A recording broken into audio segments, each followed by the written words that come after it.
जी बिस्मिल्लाहिर्रहमानिर्रहीम। नाजरीन अस्सलाम वालेकुम। यूटिलिटी स्टोर कॉरपोरेशन को आपको पता है प्राइम मिनिस्टर ने 31 जुलाई तक मुकम्मल तौर पर उसका ऑपरेशन वाइंड अप करने का फैसला किया और उस हवाले से एक कमेटी बनाई थी जिसकी सरबराही वजीर ख़जाना सेनेटर मोहम्मद औरंगज़ेब कर रहे थे। और इसमें प्राइवेटाइजेशन के वजीर हैं, इसके अलावा इंडस्ट्री के SAPM हैं और कुछ जो सेक्रेटरीज हैं जिसमें सेक्रेटरी लॉ हैं, सेक्रेटरी फाइनेंस हैं, सेक्रेटरी इंडस्ट्रीज़ हैं, सेक्रेटरी प्राइवेटाइजेशन है और चेयरमैन FPR वो भी शामिल है। और इसकी जो सिचुएशन है उसको मद्देनज़र रखते हुए आज मीटिंग हुई है और ये कैबिनेट के इजलास के बाद मीटिंग हुई है और इस इजलास में 4-5 चीज़ों के जो मुख्तलिफ पहलूज हैं उनका जायज़ा लिया गया। MD यूटिलिटी स्टोर ने भी शिरकत की है उस इजलास में। एक तो ये देखा गया है कि जो VSS है वो मुलाजमीन को किस तरह दिया जा सकता है। आपको पता है इसके जो कुल मुलाजमीन हैं उनकी तादाद अगर देखा जाए इसमें रेगुलर हैं 5217, जो कॉन्ट्रैक्ट मुलाजमीन है 3319, डेली वेजेस हैं 2885, 2885, तो टोटल एम्प्लॉइज हैं 11421। ये देखा गया है कि ये VSS कैसा दिया जाए, किस तरीके से दिया जा सकता है, इसके लिए फंड्स कहाँ से आएंगे, इसके लीगल इश्यूज क्या हैं, इसके ऑपरेशनल इश्यूज क्या हैं। और तीसरा जो इसमें चौथा आखिरी पहलू जो देखा गया है कि वो आया कि इसकी प्राइवेटाइजेशन की जाएगी या इसको वाइंड अप करके बंद कर दिया जाएगा मुकम्मल तौर पर। इन तमाम पहलुओं का तफसीली जायज़ा लिया गया है। जो प्रेस रिलीज आई है वो मैं बता रहा हूँ, बाकी जो मेरी कुछ ज़राए से बात हुई है वो मैं आपको फिर इसकी डिटेल बताता हूँ। लेकिन ये देखा गया है और सॉरी एक और इसमें चीज़ है कि वो भी बताया गया है कि यूनियन और जो HR कमेटी के दरमियान मुज़ाकरात के नतीजे में जो एक पैकेज जिस पर इत्तेफाक हुआ है, जो मैंने बताया कि 32-33 अरब रुपए का है, जिसमें रेगुलर मुलाजमीन के साथ कॉन्ट्रैक्ट और डेली वेजेस मुलाजमीन को भी अकामोडेट किया गया है। क्योंकि कॉन्ट्रैक्ट का मतलब ये नहीं है कि ये मुलाजमीन कोई काम नहीं कर रहे थे या डेली वेजेस का। इसमें ऐसे मुलाजमीन भी है जो 20-20 साल से कॉन्ट्रैक्ट में हैं, जो 20-20 साल से डेली वेजेस पे। और लैंड ऑफ जो लॉ है, जो हमारे मुल्क का कानून है, ख़ासकर ग्रेजुएटी लॉ, वो ये कहता है कि आपको जब 1 साल हो जाए किसी सर्विस में एनी फॉर्म, चाहे आप डेली वेजेस हैं चाहे कॉन्ट्रैक्ट हैं, तो आपकी ग्रेजुएटी ड्यू हो जाती है। ये कानून है, आप ग्रेजुएटी लॉ पढ़ें। ये मेरा यूटिलिटी स्टोर की जो यूनियंस हैं उनके लिए भी मैसेज है कि वो ग्रेजुएटी लॉ को यकीनन वो उसमें कई लोग समझते भी हैं और उन्होंने इनके मुख्तलिफ केसेस देखे भी हैं, तो ये उन पर लागू होता है। ये नहीं हो सकता कि इसको मुकम्मल तौर पर छोड़ दिया जाए। तो लेकिन जो हैंड आउट है उसमें ये बताया गया है कि इन तमाम चीज़ों को देखा गया है और एक क्लियरेंस वहाँ अभी भी नहीं है। अभी भी वो समझते हैं कि बहुत सारी चीज़ों में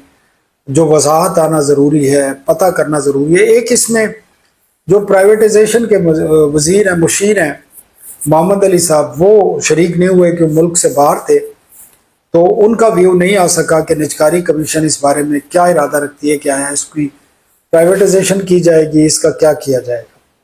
और इसके जो VSS अगर हुकूमत देती है तो इसके फंड्स कहाँ से आएंगे। तो इस तमाम डिस्कशन के बाद इस मेन कमेटी ने एक ज़ैली कमेटी बना दी है और उस ज़ैली कमेटी के जो हेड हैं सेक्रेटरी इस्टेब्लिशमेंट है और सेक्रेटरी उसमें फाइनेंस और इंडस्ट्री भी शामिल है। और जुमे तक इस कमेटी ने जो है अपनी रिपोर्ट इस मेन कमेटी को देनी है और मेन कमेटी फिर ये रिकमेंडेशन तैयार करके प्राइम मिनिस्टर के पास ले जाएगी फॉर उनकी जो अप्रूवल है, उनकी कंसेंट है, ताकि इस प्रोसेस को आगे चलाया जा सके। अब जो मेरी बात हुई है कुछ लोगों के साथ, एक तो जो आला काम है उनका ये कहना है कि इस बात पर तो असूली इत्तेफाक है, जो प्राइम मिनिस्टर भी कह चुके हैं कि VSS जो है वो ज़रूर दिया जाएगा, मुलाजमीन को इस तरह छोड़ नहीं दिया जाएगा कि वो फारिग हो जाएं। बाज़ लोगों का ये भी व्यूज़ था कि ये कॉरपोरेशन है, इसको वैसे भी छोड़ दिया जाए तो कोई इशू नहीं। तो लेकिन ये प्राइम मिनिस्टर जो काम कहते हैं कि प्राइम मिनिस्टर ने कहा है कि नहीं, इस तरह सड़कों पर लोगों को नहीं छोड़ सकते, तो ये इनको देना ही देना है। अब उसमें ये ही कमेटी डिसाइड करेगी कि आया कॉन्ट्रैक्ट और डेली वेजेस को VSS دیا جائے یا نہیں دیا جائے، کیونکہ آج فیصلہ نہیں ہو سکا اس پہ VSS کسی قسم کا کوئی فیصلہ نہیں ہے۔ اور ایک یہ بہام چل رہا ہے کہ اس کمیٹی نے صاف انکار کر دیا ہے کہ ڈیلی ویجز اور کنٹریکٹ کو نہیں دیا جائے گا، یہ بالکل غلط تاثر ہے۔ یہ یوٹیلٹی سٹور کارپوریشن کی جو انتظامیہ ہے ایک ٹیکٹس یوز کر رہی ہے، پریشر ٹیکٹس یوز کر رہی ہے کہ لوگوں کو اپنی مرضی کی جو ان کی جو شرائط ہیں اس کے اوپر لایا جائے اور لوگوں کو اتنا پریشرائز اور ڈرایا جائے کہ وہ جو بھی ہم پیکج دیں اس پر راضی ہو جائیں۔ تو یہ کلیئر کر لیں بات کہ کمیٹی نے کچھ نہیں کہا یہ کہ ڈیلی ویجز اور کنٹریکٹ کو ہم نہیں دیں گے، لیکن اپروول بھی نہیں ہے ابھی تک، نہ ڈیلی ویجز کی، نہ کنٹریکٹ کی، نہ ریگولر ملازمین کی۔ ابھی تو کمیٹی کی ریکمنڈیشن آئیں گی، اب وہ کمیٹی دیکھے گی، اور اس کے ساتھ ہی کارپوریشن کو بھی کہا گیا ہے کہ وہ اس چیز پر مذاکرات کرے۔ لیکن میری اطلاعات یہ ہے کہ کمیٹی جو انتظامیہ ہے اس وقت، جس میں MD بھی شامل ہے اور باقی لوگ بھی شامل ہیں، خاص کر جو یہاں پر سول سروس سے آئے ہوئے ہیں، ان کی کوشش یہ ہے کہ ڈرایا جائے لوگوں کو، اور خاص کر جو کنٹریکٹ اور ڈیلی ویجز ملازمین ہیں جن کی بڑی تعداد ہے، میں نے بتا دیا آپ کو، اس میں ایگزیکٹ تعداد پھر بتا دیتا ہوں۔ کنٹریکٹ کے 3319 ہیں اور ڈیلی ویجز کے 2885 ملازمین ہیں۔ تو یہ ایک پریشر ٹیکٹس اور آپ کو کہہ سکتے ہیں کہ نفسیاتی جو حربہ ہے وہ یوز کر رہی ہے انتظامیہ۔ کوئی فیصلہ نہیں ہوا، یونین کو چاہیے کہ بہتر انداز میں نیگوشیٹ کرے اور اس مسئلے کو کسی بھی طریقے سے کنکلوژن پر ایک جو حتمی اس پر لے کے آئے۔ اور اسی لیے میری یہ بھی اطلاعات ہے کہ جو HR کمیٹی ہے اس کو روک دیا گیا ہے کہ اس پہ مزید کوئی کام نہ کرے جب تک جو سب کمیٹی ہے وہ اپنی رپورٹ نہیں دیتی۔ لیکن یہ ضرور ان کو کہا گیا ہے کہ وہ نیگوشیٹ ضرور کرے، لیکن کوئی بھی اپروول وہ ابھی نہ دے جب تک جو ذیلی کمیٹی ہے اس کی ریکمنڈیشن نہیں آ جاتی، کیونکہ ذیلی کمیٹی کو آج تمام صورتحال سے آگاہ کر دیا گیا۔ کچھ ذیلی کمیٹی کو کارپوریشن کی انتظامیہ نے، یقیناً MD شریک تھے، انہوں نے کچھ ایسی بھی چیزیں بتائیں جن کا حقیقت سے کوئی تعلق نہیں تھا، مطلب ہے کہ سامان اٹھانے کے حوالے سے ہے، جو ہڑتال چل رہی ہے اس وقت اس کے حوالے سے، اور بہت ساری چیزیں ہیں جو، اور یہ بھی بتایا کہ جی یونین تو 50 ارب روپے کا پیکج مانگ رہی ہے، جو بالکل غلط ہے۔ جو پیکج بنا ہے وہ 30-32 ارب روپے کا پیکج ہے اور یہ بالکل جسٹیفائیڈ ہے۔ اب جس ذیلی کمیٹی نے یہ فیصلہ کرنا ہے یہ فنڈ کہاں سے آئیں گے، آیا کہ پرائیویٹائزیشن ہوگی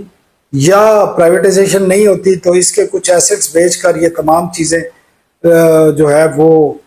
پیکج ان کو ادا کیا جائے اور جو باقی پیسے بچے وہ قومی خزانے میں جمع کر دیا جائے۔